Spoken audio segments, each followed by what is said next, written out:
To this point, I was able to look past what I had seen, but what I saw next gave me a deep pit in my stomach. Hello, and welcome to all Dente Creepypasta, horror stories cooked to perfection with a splash of red sauce. My name is CZ, and I will be your server this episode. Today's special is from the little demons in our lives, plucked fresh from the Cabbage Patch and cooked for you. We hope you enjoy these selections from our kids menu. Number 1. I found some disturbing pictures in my child's backpack. My wife and I first decided to send our daughter, Ella, to preschool when my wife went back to school to get her nursing degree. Ella was about 4 years old at the time, and we were primarily concerned that she would have a hard time fitting in, since all the other kids in the class had been together for a couple years already at that point. The first couple of weeks went off without a hitch, or at least we didn't notice any issues until one afternoon in September when Ella wasn't feeling well and went to bed right after we picked her up from school. She had her backpack dumped right next to the door, and my wife commented on the fact that it was surprisingly heavy considering how small of a bag it was. We were curious about what exactly they had given her that would make the backpack so heavy, so we decided to pop it open and take a look. All that we had given her when she started preschool were the basics: pencils, markers, crayons, a pad of paper, extra clothes, perhaps a couple other things that I'm forgetting right now. But the point is, we were very surprised to see what we found in the backpack. It was filled to the brim with loose papers. It was a complete mess, almost as if she had just stuffed the backpack full of paper, one sheet at a time. There must have been hundreds of sheets in there, if not more. The strangest thing is, Ella had never really been a very messy child. She keeps her room clean for the most part, and she's the kind of girl who never really likes to get her hands messy. Naturally, my wife and I emptied out the backpack and tried to sort through the mess. What we found were mostly drawings, the typical stuff you would expect from a young girl, with the grass at the bottom and the sun in the top corner of the page. Most of the drawings had 3 characters, who I can only assume are supposed to be Ella, my wife, and I. Most were repeats or some variation of this basic formula. The 3 of us standing in front of a house, the 3 of us standing in flowers, at the beach, etc., etc. Not all the pages were drawings. Some of them just contained black crayon scribbles all over the place. It looked almost as if she was trying to color the page black. I remember doing that when I was bored in school as a kid as well, so I wasn't too concerned, until I saw that there were more of them. Subsequent pages contained less black scribbles and more white space, and all of the lines seemed to be completely random from what I could tell. We said something about getting her a bigger folder and continued to sift through our daughter's drawings for a while until my wife got a call and I got hungry and went to go grab something from the fridge. After that, the issue never really came up again for the next month or so. We got busy with life, and, well, if you have kids, you know how parenting can be. Anyways, one afternoon in October, I was in Ella's room getting her ready for bed when she had to use the restroom, so I continued to sit in there and wait for her when I noticed another messy stack of papers. We have a little table set up in her room that she can use for her arts and crafts, and once again, there was a huge surplus of drawings pouring out of her backpack. I was starting to wonder if they do anything else at this preschool of hers besides free time to color, when I noticed something strange. There was a new character added to the family portrait, and he looked disturbing, to say the least. He was a tall, slim, bald man wearing long white robes. This figure was completely devoid of any color, except for the eyes and mouth, which were scribbled in a dark red. It looked like she had jammed the crayon into the page as hard as she could to produce the eyes and mouth, resulting in a much more intense pigment in those areas. Other than that, this character and the areas surrounding his outline were the only parts of the page that were completely colorless. What was even more disturbing was the fact that this character and my wife were frowning, while Ella and I both had huge smiles on our faces. It just didn't sit well with me. I continued to look through her drawings and found that this 4th person was in every drawing. As I flipped through them, I noticed this guy seemed to be staring at my wife. In some of the drawings, he seemed to be standing behind her. I was legitimately creeped out by this, but told myself that it must be an imaginary friend or something.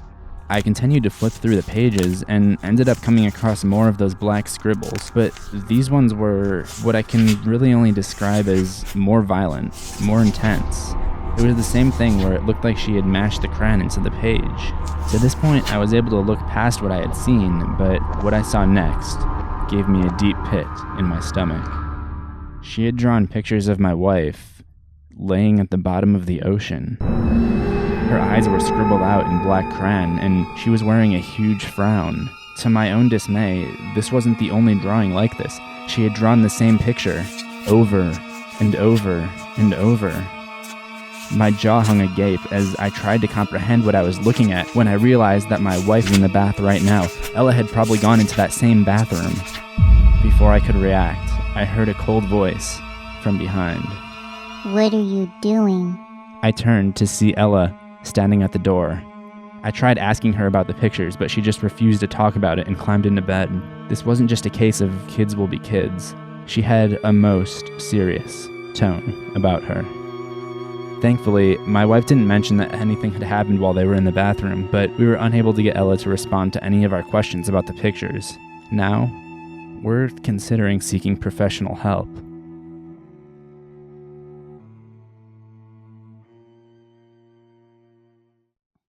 Number 2.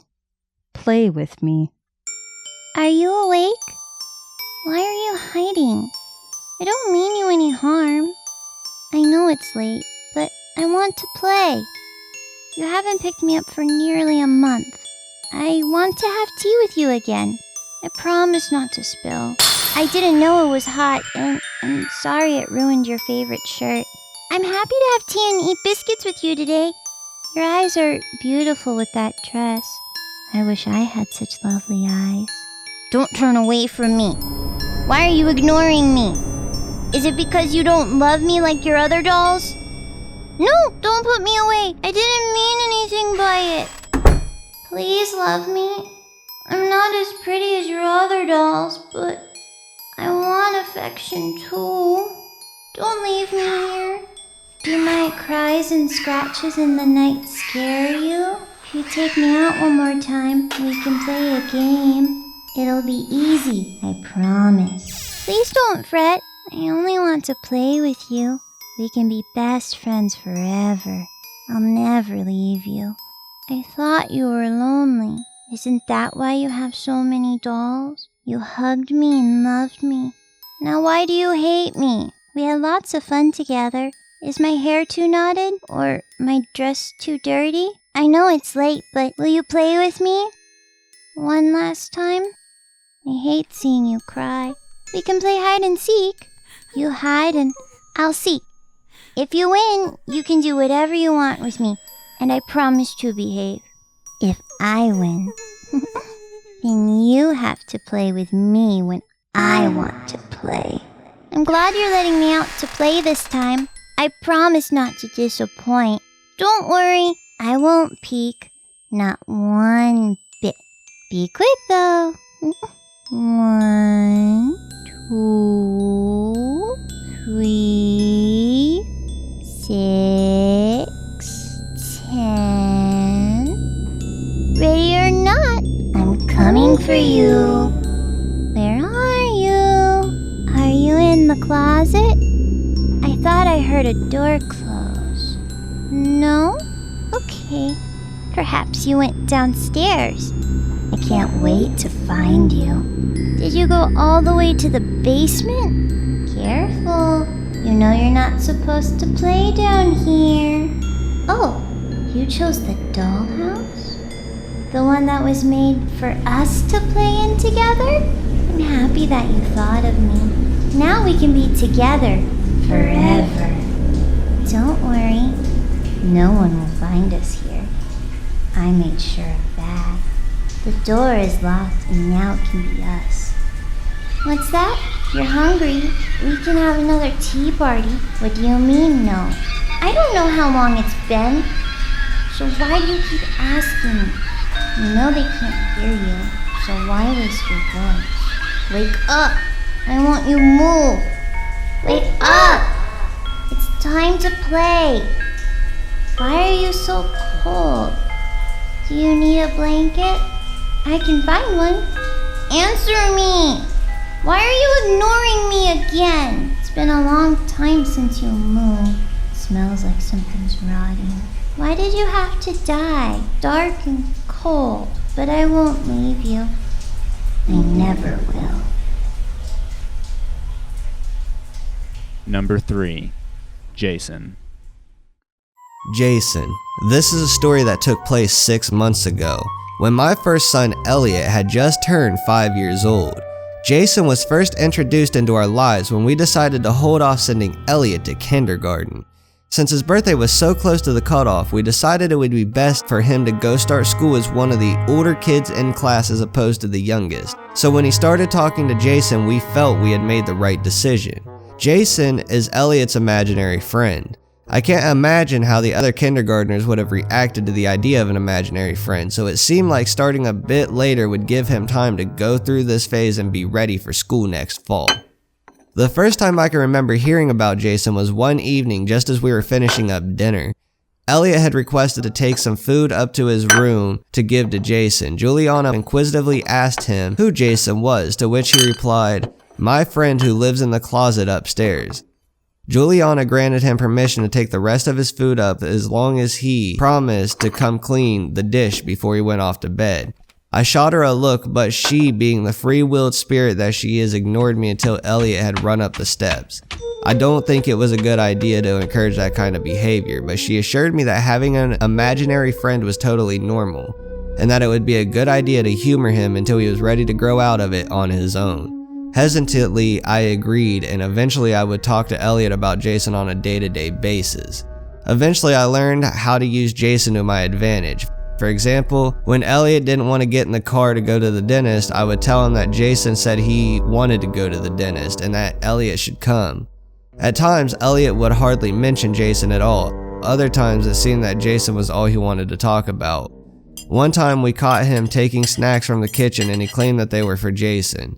Juliana wisely let this slide and later told me that if this was the only way that we could get Elliot to eat, it was okay with her. And after many long battles at the dinner table, I was quick to agree. I would oftentimes hear Elliot in his room talking to Jason, and I wondered how long this phase would last. At one point, I asked him what Jason looked like, and he told me that he wore a black snow hat and had a long fuzzy beard. I was taken off guard by this, since I had always imagined that Elliot's idea of Jason was a kid his age. I brought this up with Juliana and she assured me that it was perfectly normal for a kid to have an adult as an imaginary friend. After all, we are both adults and he spends most of his time with us, so it makes sense that he would see an adult as his friend. She even said that her younger sister had an imaginary friend as a kid who was supposedly an old man named Vin, which she thinks is a result of them having spent a lot of time at their grandparents' house back then. I had never had an imaginary friend or any siblings, so I just had to take my wife's word on all of this. That is, until one day that changed everything and still makes me paranoid. We have just gotten back from the Italian restaurant, one of the only decent places that we can get Elliot to eat at on a constant basis. We parked in the driveway and decided to go for a short walk since it was pretty nice out that evening. Normally we come into the house through the garage, but since we had gone for a walk, we entered in the front door on this occasion. As we were taking our shoes off, I heard what I thought the sound of a cough coming from upstairs. I turned to Juliana wondering if she had heard it too. She looked pale and shocked as she asked me in a panic, "What was that?" This was probably loud enough that if someone was upstairs they might hear. Elliot told us that it was probably just Jason. I told my wife and son to stay put and I went to investigate. When I got upstairs and went into Elliot's room, the light was on and the window was open. I searched the entire house but was unable to find anything. The windows from Elliot's room leads onto a section of the roof that is pretty high up but not impossible to jump down from. We later interrogated Elliot to see if he had left the window open, but he swore he couldn't remember. We tried to get him to tell us if Jason was real, but it was a delicate situation. We didn't want to scare him for life, but we didn't want him to be in danger either. Of course, at his age, I don't think he fully understood the difference between real and pretend yet. We did end up calling the police, and I half expected them to find the proof that someone was living in the closet, but they couldn't find any DNA that didn't belong to Elliot anywhere in the room. Elliot made friends with a couple kids on the block and he never really brings up Jason anymore. But it truly chills me to think that someone could have been in our house talking to our son, in his room while he slept, possibly using him to sneak food up, and to be honest, who knows what else. Now I check all the upstairs rooms every night before bed, including the closets and under the bed. I try to do it when Elliot is not in the room so he doesn't get to thinking. He'll be starting school in fall, and I doubt we'll really have any confirmation on whether Jason was just an imaginary friend or not until he's a little bit older. Juliana and I have a second child on the way now though, so I really hope we find out sooner rather than later.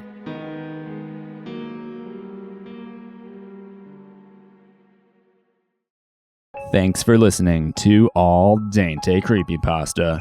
Your total comes out to $245,000, but if you like this video right now, I'll waive that fee and give you everything you just listened to absolutely free.